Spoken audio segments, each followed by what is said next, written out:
Well, 2021 marking 40 years since the first case of AIDS formally diagnosed and recognized here in the U.S. And since then, we have come really far in the treatment and also understanding of HIV infection. Sure, and HIV no longer a death sentence, and when on effective treatment, it isn't transmissible. In fact, more than 1 million people in the U.S. live with HIV and are healthy, thriving individuals. All right, so while we have known all of this for quite some time, sexually active gay and bisexual men have been banned from donating blood. So now the FDA is releasing guidelines that would ease these restrictions that have been called unnecessary and also discriminatory as well. So here to break down the expected changes, Washington Post's Bennett Narapil. Bennett, good morning.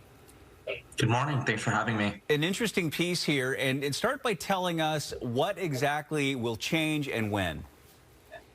So under the new FDA proposal, they're going to move away from sweeping prohibitions on blood donations from sexually active gay and bisexual men to making it more gender neutral and sexual orientation neutral, where everyone is going to be asked, do you have multiple partners, and have you had a new sexual partner in the last 3 months, and have you had anal sex? So that would be the new drawing line for when you would be prohibited from giving blood. And the soonest the rules would start changing is the end of the year at the earliest, if not going into next year, because it's still at a proposal phase at this point.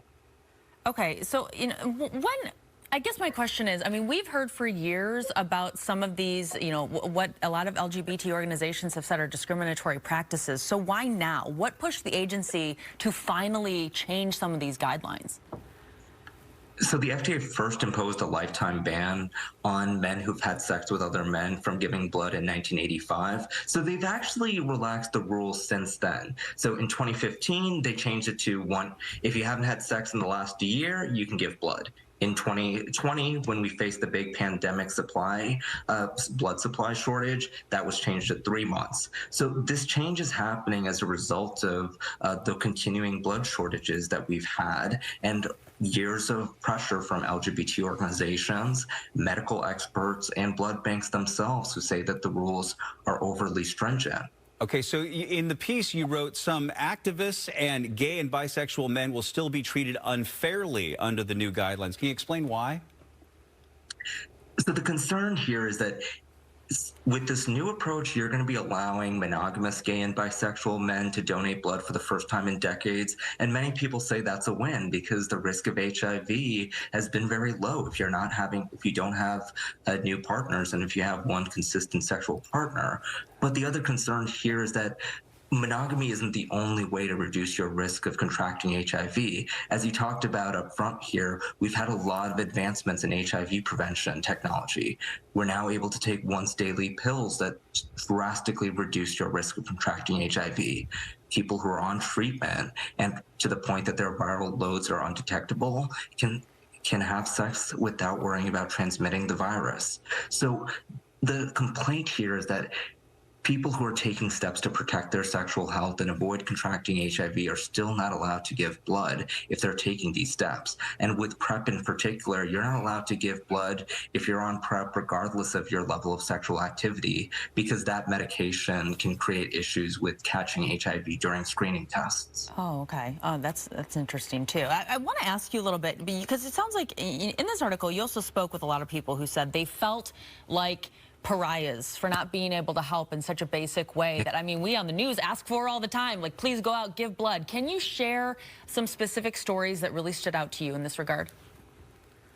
Yeah, one of the people I interviewed talked about going with his friends while he was in college to give blood at a campus drive, and then being really embarrassed when he was turned away because he was having sex with men, but he wasn't out to his friends at the time. So it created this awkward situation where I'm not allowed to donate, and I don't really want to talk about why. Another young man that I spoke to said that back in 2020, when he was home and as a college student with his family, and the commercials were constantly playing, asking people to give blood because of the shortage, he had to explain, I'm not allowed. He was bisexual and he couldn't give blood because he had recently been with another man, and it created an awkward situation with his family.